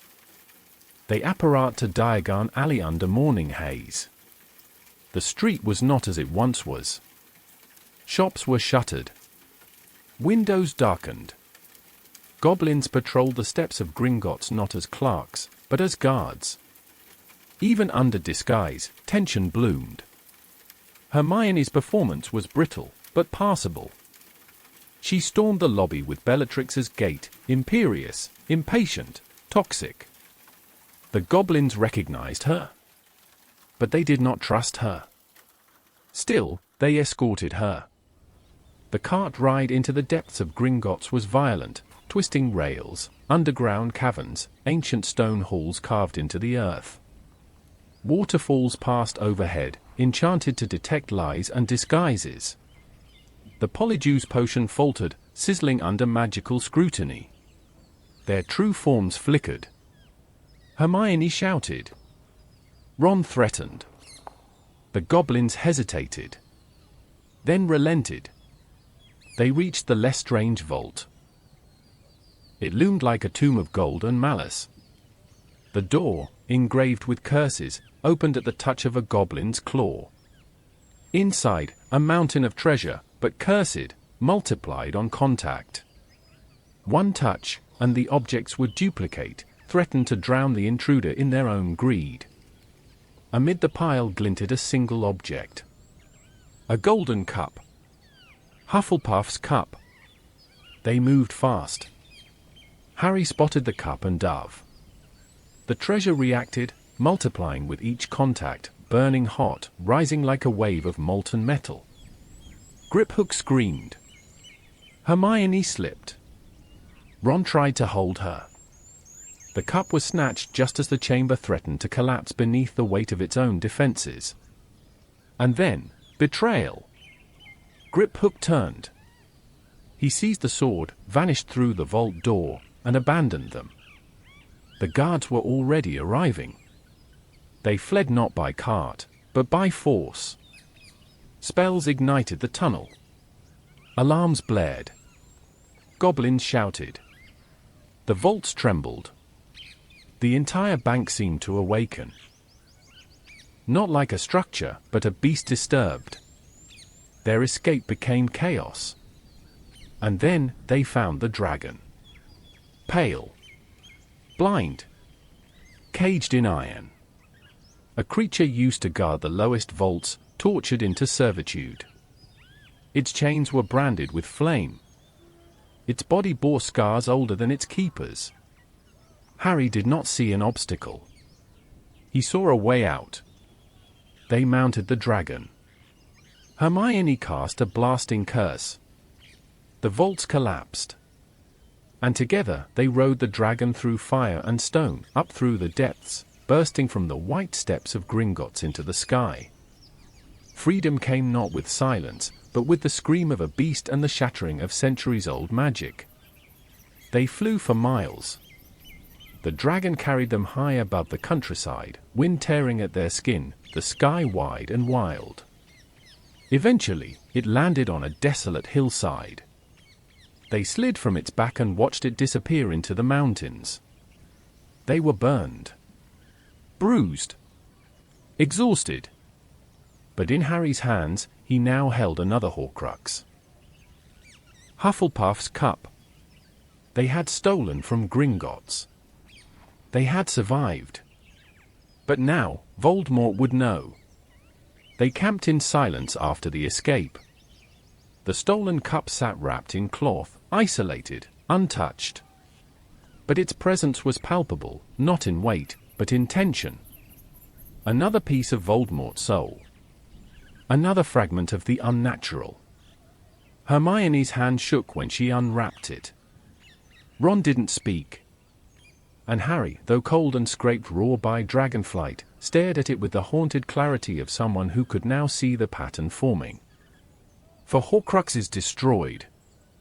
Tom Riddle's diary, pierced by Basilisk Fang. Marvolo Gaunt's ring, destroyed by Dumbledore. Slytherin's locket, split by Ron. And now Hufflepuff's cup, gleaming gold and full of rot. But the question that had lingered for months now pressed inward. What were the last pieces? They knew Voldemort had intended 7 total, 6 containers, 1 remnant of soul. But Dumbledore had only ever spoken of 6 artifacts. And 1 remained unaccounted for. Harry thought of the Ravenclaw relic, the diadem, a rumor more than an object. He thought of Nagini, always near Voldemort, too close, too precious to be simply a pet. He thought of himself. And something cracked. The vision came not as sleep, but as invasion. A room of marble. A hand of white bone grasping a wand. Voldemort, pacing before a broken vault in the depths of Gringotts. The dragon's scream still echoed in the dark. Rage flooded the vision like venom. They are hunting them. They are destroying them. The voice, high, cold, no longer questioning, but knowing. And then, a flash, the castle by the lake. A tower hidden in shadows. A room filled with forgotten things, broken furniture, forgotten statues, a place where secrets gathered like dust. The Room of Requirement. Voldemort had hidden the diadem at Hogwarts. The last relic of Rowena Ravenclaw. Harry awoke gasping. Hermione crouched beside him, wand ready. Ron stood guard. He told them everything. The vision. The diadem. The vault. The growing sense of urgency. Voldemort now knew they were after the Horcruxes. His defenses would tighten. His soul, once scattered and protected, was nearly unraveled. There was no more hiding. They would return to Hogwarts. But as they prepared to leave, another thought curled in the corners of Harry's mind, a thought he had not voiced aloud. What if there was one more Horcrux? And what if it was not an object? Dumbledore's words returned to him, half spoken, half understood. You are the seventh Horcrux, though you never meant to be. The memory pressed itself into shape. The night in Godric's Hollow. The killing curse rebounded. Voldemort's body destroyed. But not all of him had died. A fragment of his soul, unanchored, unloved, had latched onto the only living thing in the room. A baby. Harry. It explained the visions. The pain in his scar. The connection to Voldemort's thoughts. He wasn't just hunting Horcruxes. He was one. He told no one yet. There would be time later. Right now, they had to move. They packed the tent. Hermione sealed the cup deep in her bag. Ron adjusted his grip on the sword of Gryffindor, no longer just a relic, but a key, the only weapon capable of cutting through immortality. And together, beneath grey skies, they prepared to return to the place where it had all begun. Hogwarts. The war would end where Harry's story began. And so would Voldemort's. The castle stood quiet beneath the stars. From a distance, it looked unchanged, turrets rising above the forested hills, warm windows gleaming in the night. But as the trio approached through the darkened landscape, they could feel it. Hogwarts had changed. The air around it was tighter. The enchantments older, more aggressive. The protective wards were layered thickly, not in welcome, but in paranoia. The Death Eater's influence had grown long fingers, and even here, the heart of magical Britain was now stitched with fear. They approached not through the gates, but through Hogsmeade, cloaked and cautious. The village was near abandoned. Windows shuttered. Doors bolted. Only the faintest lights moved behind curtains. Still, the moment they stepped beyond the square, alarms flared, a sharp, magical wail that split the air like a scream. It had been set for Harry. Instantly, the trio ducked into the nearest alley. And then, salvation. A door opened. A hand beckoned. Aberforth Dumbledore. The Hogshead Inn, long thought only a haunt for oddities and outcasts, was now a node of quiet rebellion.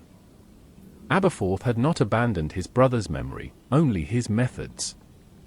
He fed them, gave them cover, and said little. But when Harry asked for help re-entering the castle, Aberforth gave more than safe harbor. He gave them a path. A portrait on the wall swung inward. Within it, the image of a young woman, Ariana, silent and serene, turned to reveal a tunnel that burrowed deep into the stone. They'll be waiting for you, Aberforth warned. But so will your allies. The passage led not to the main entrance, but into the room of requirement. They emerged into a space transformed. The room no longer mirrored comfort or study, but resistance. Tents were pitched between conjured walls. Cots lined the far sides. Maps hovered midair. Fires crackled beneath enchanted hoods. And there stood Neville Longbottom. Not the boy they had left behind, but a leader. His face was bruised, his robes torn, but his expression burned with certainty. He grinned at the sight of Harry, Ron, and Hermione, and called others forward. Luna. Dean. Seamus. Lavender. Michael. Parvati. Ernie. The remnants of Dumbledore's army had gathered. And now, the war had come home. The room of requirement became a nerve center. Information flowed in, names of Death Eaters at the gates, movements of Snape, patterns of patrols. The Carrows. Alecto and Amicus, were still brutalizing students. Snape ruled from the shadows, unopposed. But no longer. Harry knew he had returned not for speeches, but for one purpose, to find the diadem of Ravenclaw, the next Horcrux. It was hidden somewhere within these walls. He just needed to remember where. He tried the library, the tower, the Ravenclaw common room. Hermione and Luna joined him, offering guesses, maps, logic. But the answer came from memory. Years ago, Harry had hidden a book in a room that provided whatever one required, a chamber piled with discarded magical objects, cursed items, forgotten relics. The Room of Hidden Things. It was the same room Tom Riddle had once used, the same room where he had placed the diadem. He felt it. Knew it. Tomorrow, they would enter it. But night would not wait. The arrival of Harry Potter had been sensed. Word spread through the castle like wind. Voldemort knew. And he was coming. Through the Forbidden Forest. Through the night. With him came the army of his making, giants, dementors, werewolves, Death Eaters in cloaks. The sky over Hogwarts darkened. And inside the walls, teachers raised shields. Students rallied. Old ghosts stirred. Armors woke. The Battle of Hogwarts had begun. The castle groaned under the weight of war. From high towers to the depths of the dungeons, every stone shuddered with spellfire. The shield that had once protected Hogwarts had shattered. Its fragments fell as silver rain, drifting through shattered glass and battered flags. The night had become a battlefield. But Harry ran not toward the clash of wands. He ran toward memory. The Room of Requirement had transformed once before into a place of hidden things, where he had once left a book and found a world of discarded secrets. He believed now, with growing certainty, that Tom Riddle had done the same. The diadem of Rowena Ravenclaw, the final known artifact. And likely, the final Horcrux that could be destroyed. He reached the 7th floor, lungs burning, Ron and Hermione close behind. The corridor was eerily quiet, as if the chaos above had not yet trickled down to this place. He passed the tapestry of Barnabas the Barmy. 3 times, he walked past the blank stretch of wall, willing the room to appear. Not as a sanctuary. Not as an escape. But as the place where things were hidden. The door formed. They entered. Well, and inscribed with faded words. "We're beyond measure is man's greatest treasure. The diadem of Ravenclaw." He climbed toward it. But the moment his fingers touched the metal, the temperature dropped. A roar echoed behind them. They were not alone. Draco Malfoy stood at the doorway. Behind him, Vincent Crabbe and Gregory Goyle, their wands raised, their expressions less confident than defiant. "Hand it over," Draco hissed. "We know what it is." Crabbe's wand twitched. The standoff was brief. And then, as Ron stepped forward, Crabbe lost control, or perhaps never had it. He screamed a spell, not understanding its power. Fiendfire. Flames erupted. But this was no ordinary fire. It came alive, conjured from dark, ancient magic. A wall of dragon-shaped flame roared through the piles of relics, devouring all in its path. The Room of Hidden Things became a furnace. The heat was monstrous. The objects multiplied the fire's reach, feeding it faster than thought. The trio turned and ran. Harry clutched the diadem. Ron and Hermione leapt over piles of treasure. Behind them, Crabbe screamed, the flames consuming everything. They passed broken walls and toppling stacks. Goyle slipped, but Ron grabbed him. Draco stumbled. Harry turned back, dragging him forward. No one would be left behind. Smoke choked the air. The door reappeared, only when Harry wanted to escape, not to hide. They burst through it as the room collapsed in on itself. Fiend fire, unstoppable, devoured centuries of hoarded magic. And within that inferno, the Horcrux was destroyed. The diadem, the last of the known artifacts, was consumed. The room closed behind them. They collapsed in the corridor. All for Harry, Ron, Hermione, and Draco. No words. Just breath and firelight reflected in their eyes. And then, a sound from below. A scream not of pain, but of loss. Harry's scar burned. Voldemort knew.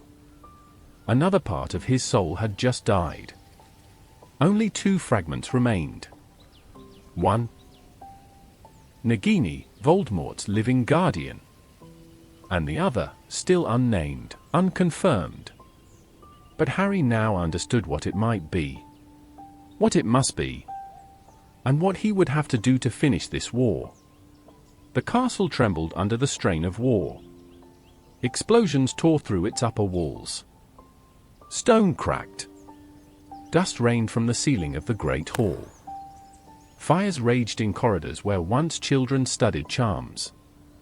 The world Harry knew as a school had become a tomb of the old world, burning around its last defenders.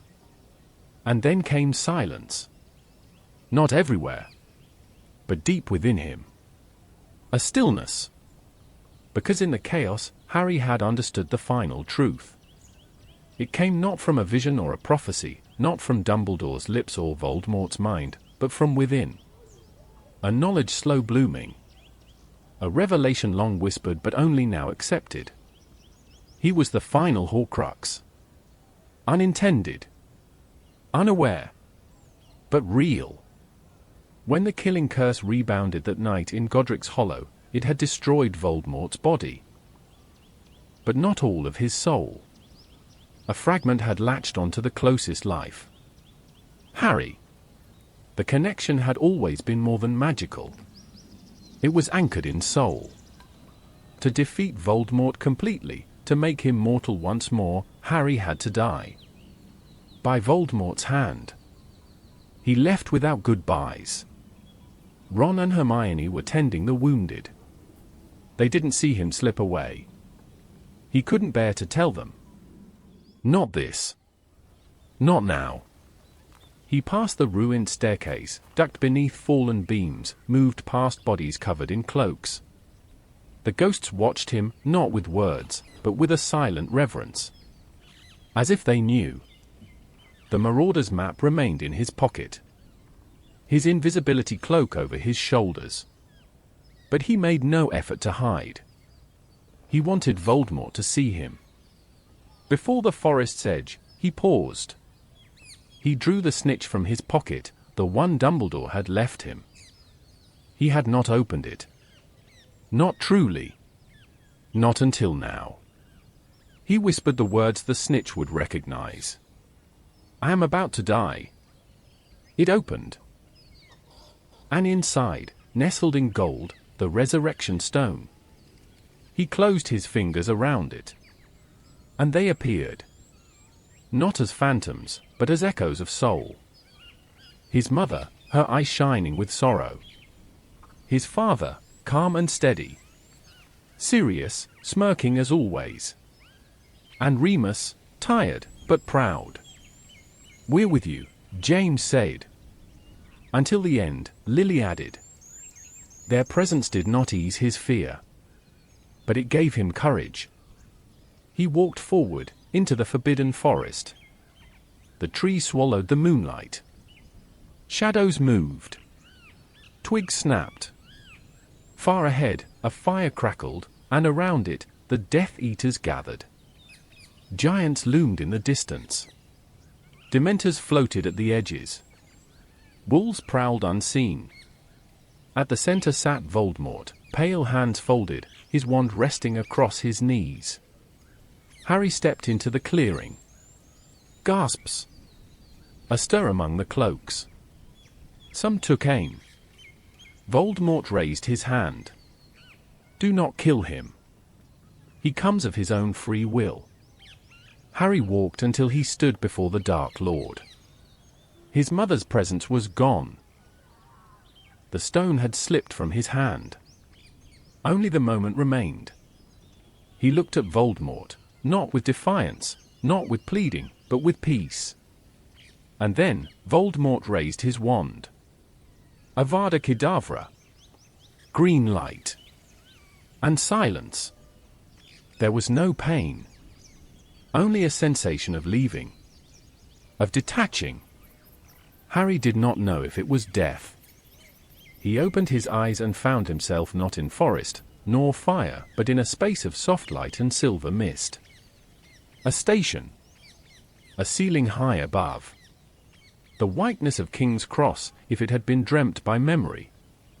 And on the floor, under a bench, curled like a sick thing, a form no larger than a child, deformed, shivering. The Horcrux that had lived inside him. Dying. And across from it, waiting, was Dumbledore. They spoke. Not in riddles, but in honesty. Dumbledore, frailer now. No twinkle. No charm. Only the weight of his years. He admitted truths long withheld, about Snape, about the Hallows, about the plan that had always asked too much from a boy. But Harry listened without rage. Because now he understood. He had died. But not completely. Because he had walked into death willingly, without vengeance, without fear. And because Voldemort had used Harry's blood to rebuild his body, Harry remained tethered to life. His mother's protection lived on. He could go on, to whatever lay beyond. Or return. He chose to return. For Ron. For Hermione. For Hogwarts. For every soul Voldemort had touched with cruelty. He opened his eyes. He lay still, surrounded by the Death Eaters, his body pale but breathing. Narcissa Malfoy leaned close, checking for life. And then, she lied. He is dead. Voldemort believed her. The final act had begun. Harry's body was carried back to the castle in silence. His eyes remained closed, his limbs slack, but his breath, though shallow, still moved. None but Narcissa Malfoy knew this truth, and she had kept it not out of loyalty to Harry, but love for her son. A mother's answer had saved the world. Voldemort led the procession. Behind him, Death Eaters marched with stolen pride. Giants crushed trees in their wake. Dementors swirled at the castle's edge. The Dark Lord's army gathered before the crumbling stone of Hogwarts, now blackened by flame and grief. Harry Potter is dead. Voldemort's voice rang over the grounds, amplified by unnatural power. He offered clemency. He offered survival. He promised mercy to those who would kneel. But none knelt. The defenders of Hogwarts, blooded, burnt, grieving, rose to their feet. Not for a counterattack, but for defiance. Neville Longbottom stepped forward, his robes torn, his hands blooded. "You'll never win." Voldemort mocked him. Offered him the chance to join. Neville refused. And then, in a flash of fire, the Sorting Hat appeared, conjured by Voldemort and placed on Neville's head as a mockery. But inside the hat, something waited. The sword of Gryffindor. Neville drew it and, in a single stroke, beheaded Nagini, Voldemort's final tether to immortality. The last Horcrux was gone. In that moment, Harry rose. Gasps echoed through both armies. He stepped forward, wand in hand. "It's over, Tom." Voldemort's expression contorted, not in fear, but in disbelief. The killing curse had failed again. The boy had lived again. But this time, Harry did not run. The castle erupted in renewed battle. Death Eaters surged forward. Centaurs burst from the forest. House elves charged from the kitchens, knives flashing. Grawp, the half-giant, swung broken stone columns at trolls. Spells fired in every direction, red, green, silver, streaking like comets. The Battle of Hogwarts ignited. Fred Weasley fell, laughter frozen on his face. Remus Lupin and Tonks fought back to back, and fell, hand in hand. Colin Creevey, too young to be here, struck down amid rubble. But also Percy Weasley, dueling alongside George, breaking years of silence with a fury none had seen in him before. Professor McGonagall, her transfigured army of suits of armor marching through the entrance hall. Firenze, wounded and defiant, hurling arrows into giants. Even Peeves, the poltergeist, joined, singing battle rhymes and pelting Death Eaters with weaponized ink. The entire school had risen. And in its heart, Harry searched. He found Voldemort in the Great Hall, surrounded by his last followers. Bellatrix Lestrange was already dueling, fierce, vicious, until Molly Weasley stepped forward and, with a scream of protective rage, ended her. Voldemort turned. All eyes found Harry. He stepped into the center, wand raised, and said the words no spellbook could teach. "You've lost, Tom. All your Horcruxes are gone. There's nothing holding you together now." Voldemort denied it. But his hands trembled. His breath hitched. Harry pressed on. He spoke of the Elder Wand.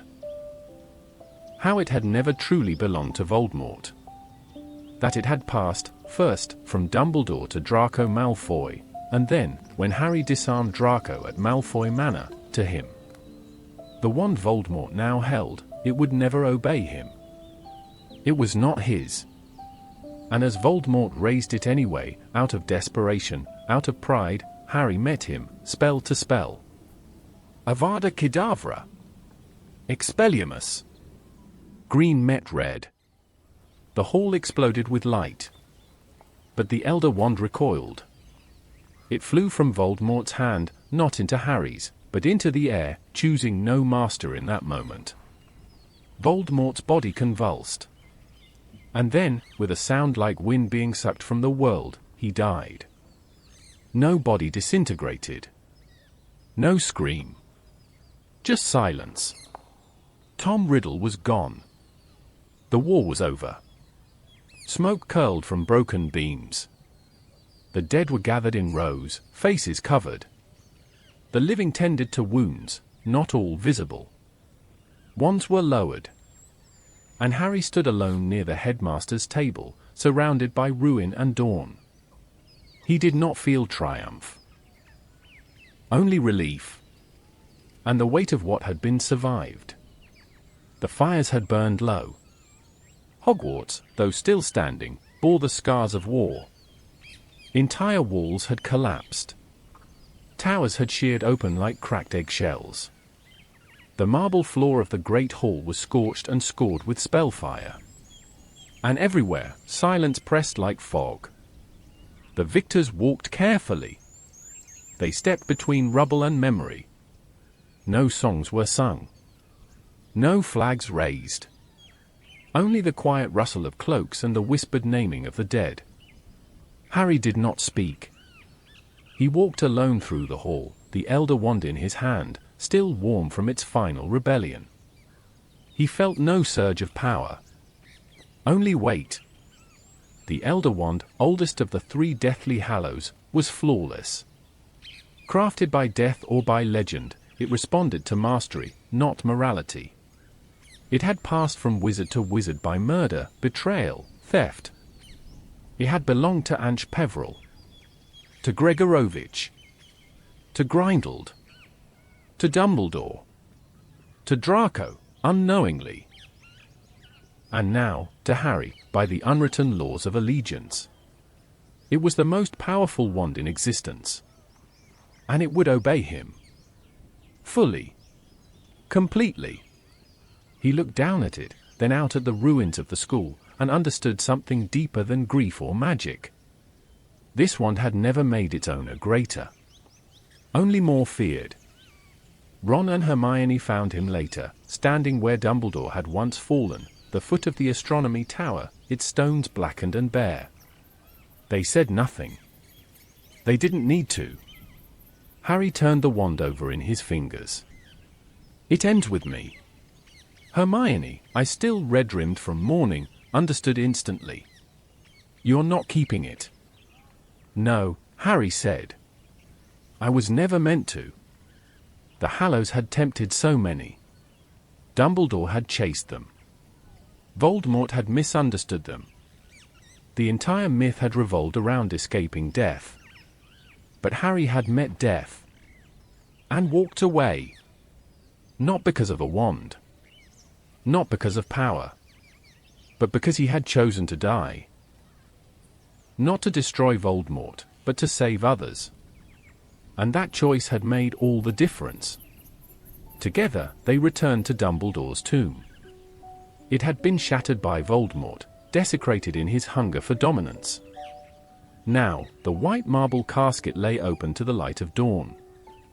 Harry paused. Then gently, reverently, placed the Elder Wand beside the headmaster's still hands. Let it end here. He tapped the wand once, and the tomb sealed itself, not with spectacle, but with finality. The line of the Elder Wand would go no further. If Harry died a natural death, its power would die with him. A cycle broken. A legend concluded. Later, in the ruins of Gryffindor Tower, Harry retrieved his own wand, the one broken in the forest, the one he had carried since his first year. With Hermione's help, he repaired it, not with spell work, but by instinct. The Elder Wand obeyed him one last time. And his holly and phoenix feather wand mended itself with a crack of light and quiet breath. His true wand. His true magic. Returned. Outside, the castle began its slow healing. House elves and centaurs cleared debris. Teachers restored walls. Survivors reunited. The ministry sent envoys, not with demands, but with apologies. Kingsley Shacklebolt was named interim minister for magic. The Death Eaters, scattered and leaderless, were hunted or surrendered. Trials would come. But justice, for once, would begin not with vengeance, but with truth. And Harry, for the first time, had no prophecy to fulfill. No curse to bear. No path laid out for him. Only choice. The years unfolded not with grandeur, but with small, relentless moments, the kind that stack into decades. In the time since the Battle of Hogwarts, the world had not forgotten what came before, but it had chosen to heal. Statues were raised not in celebration, but in remembrance. Names were carved into stone and whispered by new voices who had never known war. Hogwarts was rebuilt, its halls cleaned, its corridors cleared of ash and ruin. The magic remained, softer now, as if the castle itself had exhaled.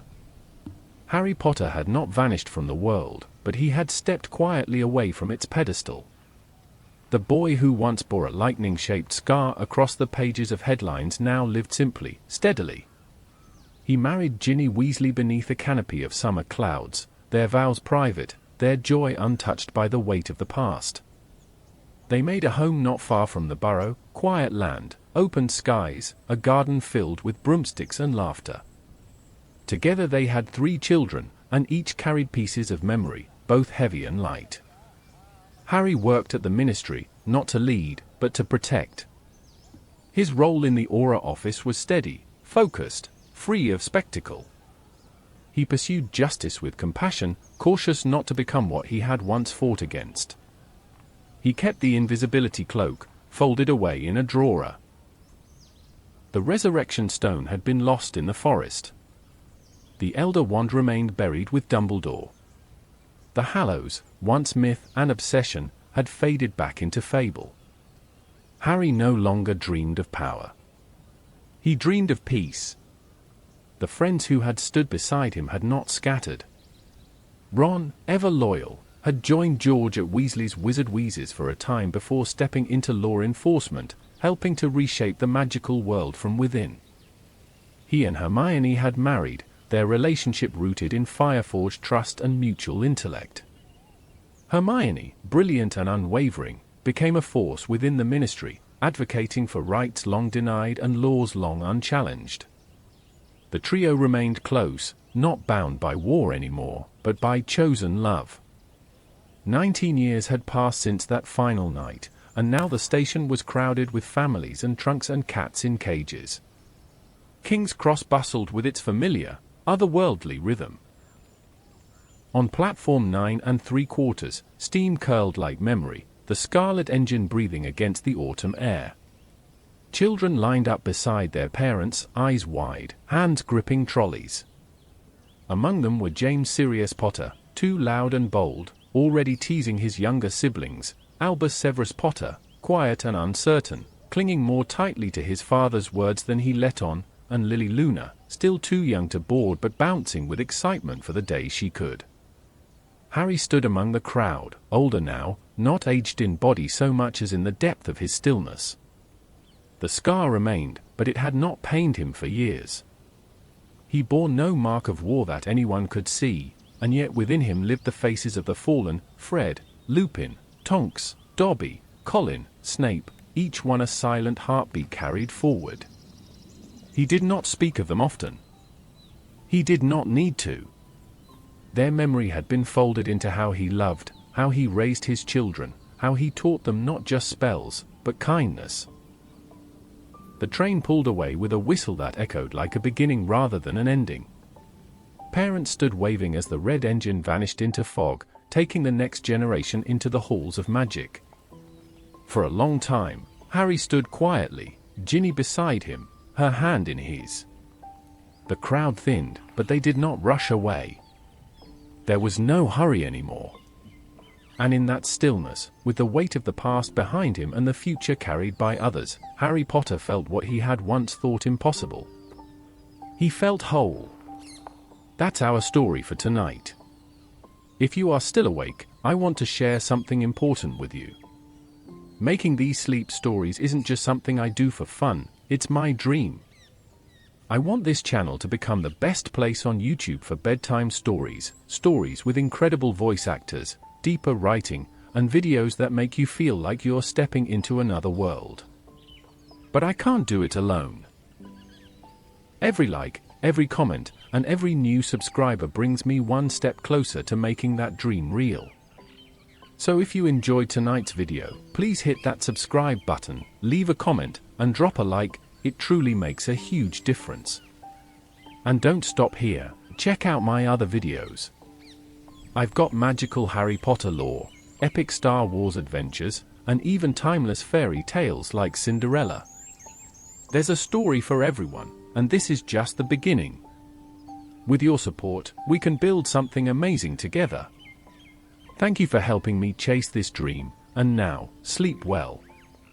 Let the nature sounds and soft music put you to sleep.